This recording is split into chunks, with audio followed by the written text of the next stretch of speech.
ಮಾಹಿತಿ ತಂತ್ರಜ್ಞಾನ, ಜೈವಿಕ ತಂತ್ರಜ್ಞಾನ ಮತ್ತು ವಿಜ್ಞಾನ ಮತ್ತು ತಂತ್ರಜ್ಞಾನ. ನವೋದ್ಯಮಿಗಳಿಗೆ ಅತ್ಯಾಧುನಿಕ ಸೌಲಭ್ಯವುಳ್ಳ ವಿಶ್ವದರ್ಜೆಯ ಪರಿಪೋಷಣಾ ಕೇಂದ್ರ ಇನ್ನೋವರ್ಸ್ ಅನ್ನು 50 ಕೋಟಿ ರುಗಳ ವೆಚ್ಚದಲ್ಲಿ ಸ್ಥಾಪಿಸಲಾಗುವುದು. ಇದಕ್ಕಾಗಿ ಪ್ರಸಕ್ತ ಸಾಲಿನಲ್ಲಿ 10 ಕೋಟಿ ರುಗಳ ಅನುದಾನವನ್ನು ನಿಗದಿಪಡಿಸಲಾಗಿದೆ. ಸ್ಟಾರ್ಟಪ್ ನೀತಿಯಡಿಯಲ್ಲಿ ಅನುದಾನ ನೀಡಿರುವ ಸ್ಟಾರ್ಟಪ್ಗಳ ಪರಿಹಾರಗಳ ಅಳವಡಿಕೆಯನ್ನು ವೇಗಗೊಳಿಸಲು ಪ್ರೊಪೆಲ್ ಎಂಬ ಯೋಜನೆಯನ್ನು 5 ಕೋಟಿ ರುಗಳ ವೆಚ್ಚದಲ್ಲಿ ಆಯೋಜಿಸಲಾಗುವುದು. ಇದಕ್ಕಾಗಿ ಪ್ರಸಕ್ತ ಸಾಲಿನಲ್ಲಿ 1 ಕೋಟಿ ರು ಅನುದಾನವನ್ನು ನಿಗದಿಪಡಿಸಲಾಗಿದೆ. ಸ್ಟಾರ್ಟಪ್ಗಳಿಗೆ global innovation alliance market access programme ಕಾರ್ಯಕ್ರಮವನ್ನು 3 ಕೋಟಿ ರುಗಳ ವೆಚ್ಚದಲ್ಲಿ ಆಯೋಜಿಸಲಾಗುವುದು. ಇದಕ್ಕಾಗಿ ಪ್ರಸಕ್ತ ಸಾಲಿನಲ್ಲಿ 1 ಕೋಟಿ ರು ಅನುದಾನವನ್ನು ನಿಗದಿಪಡಿಸಲಾಗಿದೆ. ನ್ಯೂ ಏಜ್ ಇನ್ಕ್ಯುಬೇಷನ್ ನೆಟ್ವರ್ಕ್ ಕೇಂದ್ರಗಳನ್ನು ಬೆಂಬಲಿಸಲು ತಂತ್ರಜ್ಞಾನ ವರ್ಗಾವಣೆ ಸಂಸ್ಥೆಯನ್ನು ಟೆಕ್ನಾಲಜಿ ಟ್ರಾನ್ಸ್ಫರ್ ಆರ್ಗನೈಸೇಷನ್ 4 ಕೋಟಿ ರುಗಳ ಯೋಜನಾ ವೆಚ್ಚದಲ್ಲಿ ಸ್ಥಾಪಿಸಲಾಗುವುದು. ಇದಕ್ಕಾಗಿ ಪ್ರಸಕ್ತ ಸಾಲಿನಲ್ಲಿ 2 ಕೋಟಿ ರುಗಳ ಅನುದಾನವನ್ನು ನಿಗದಿಪಡಿಸಲಾಗಿದೆ. ಹೆಲ್ತ್ ಟೆಕ್ ಮತ್ತು mid tech centre of excellence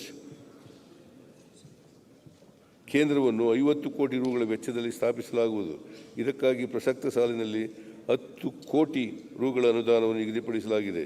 ಜೈವಿಕ ಬ್ಯಾಂಕ್ ಅನ್ನು 5 ಕೋಟಿ ರುಗಳ ವೆಚ್ಚದಲ್ಲಿ ಸ್ಥಾಪಿಸಲಾಗುವುದು. ಇದಕ್ಕಾಗಿ ಪ್ರಸಕ್ತ ಸಾಲಿನಲ್ಲಿ 2 ಕೋಟಿ ರುಗಳ ಅನುದಾನವನ್ನು ನಿಗದಿಪಡಿಸಲಾಗಿದೆ. ಸಾರ್ವಜನಿಕ ಖಾಸಗಿ ಸಹಭಾಗಿತ್ವದಲ್ಲಿ centre of excellence in wireless and wire technologies in Karnataka ಅನ್ನು 25 ಕೋಟಿ ರುಗಳ ವೆಚ್ಚದಲ್ಲಿ ಸ್ಥಾಪಿಸಲಾಗುವುದು. ಇದಕ್ಕಾಗಿ ಪ್ರಸಕ್ತ ಸಾಲಿನಲ್ಲಿ 5 ಕೋಟಿ ರುಗಳ ಅನುದಾನವನ್ನು ನಿಗದಿಪಡಿಸಲಾಗಿದೆ. Centre of excellence in design ಕೇಂದ್ರವನ್ನು 20 ಕೋಟಿ ರುಗಳ ವೆಚ್ಚದಲ್ಲಿ ಯೋಜನಾ ವೆಚ್ಚದಲ್ಲಿ ಸ್ಥಾಪಿಸಲಾಗುವುದು. ಇದಕ್ಕಾಗಿ ಪ್ರಸಕ್ತ ಸಾಲಿನಲ್ಲಿ 8 ಕೋಟಿ ರುಗಳ ಅನುದಾನವನ್ನು ನಿಗದಿಪಡಿಸಲಾಗಿದೆ. ಕರ್ನಾಟಕ ಸಂಶೋಧನೆ, ಅಭಿವೃದ್ಧಿ ಮತ್ತು ನಾವೀನ್ಯತೆಯ ರೀತಿಯ ಅನುಷ್ಠಾನಕ್ಕೆ ದೃಢವಾದ ವಸ್ತು ಪ್ರದರ್ಶನ ಆಡಳಿತದ ಚೌಕಟ್ಟನ್ನು ರಚಿಸುವುದು ಮತ್ತು ಮೇಲ್ವಿಚಾರಣೆ ಮತ್ತು ಮೌಲ್ಯಮಾಪನ ಮಾಡುವುದು ಅಗತ್ಯವಾಗಿದೆ. ಈ ಉದ್ದೇಶಕ್ಕಾಗಿ ಕರ್ನಾಟಕ ರಾಜ್ಯ ಸಂಶೋಧನಾ ಪ್ರತಿಷ್ಠಾನವನ್ನು ರಚಿಸಲಾಗುವುದು. ರಾಜ್ಯದ ವಿಜ್ಞಾನ ಕೇಂದ್ರಗಳ ಮೂಲಸೌಕರ್ಯಗಳನ್ನು ಬಲಪಡಿಸಲು 2 ಪ್ರಾದೇಶಿಕ ವಿಜ್ಞಾನ ಕೇಂದ್ರಗಳನ್ನು ತಲಾ 50 ಲಕ್ಷ ರು ವೆಚ್ಚದಲ್ಲಿ ಮತ್ತು 4 ಉಪ ಪ್ರಾದೇಶಿಕ ವಿಜ್ಞಾನ ಕೇಂದ್ರಗಳನ್ನು ತಲಾ 30 ವೆಚ್ಚದಲ್ಲಿ ಉನ್ನತೀಕರಿಸಲಾಗುವುದು. ಈ ಯೋಜನೆಗೆ ಪ್ರಸ್ತುತ ವರ್ಷದಲ್ಲಿ 2 ಕೋಟಿ ರುಗಳ ಅನುದಾನವನ್ನು ಒದಗಿಸಲಾಗುವುದು.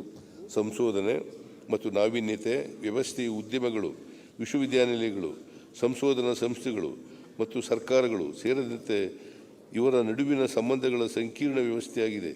ಎಲ್ಲ ಭಾಗಿದಾರರನ್ನು ಒಟ್ಟುಗೂಡಿಸಲು ಮತ್ತು ಅವರ ನಡುವೆ ಸಮನ್ವಯತೆಯನ್ನು ಸಾಧಿಸಲು ಈ ಪ್ಲಾಟ್ಫಾರ್ಮ್ ಅನ್ನು ರಚಿಸಲಾಗುವುದು.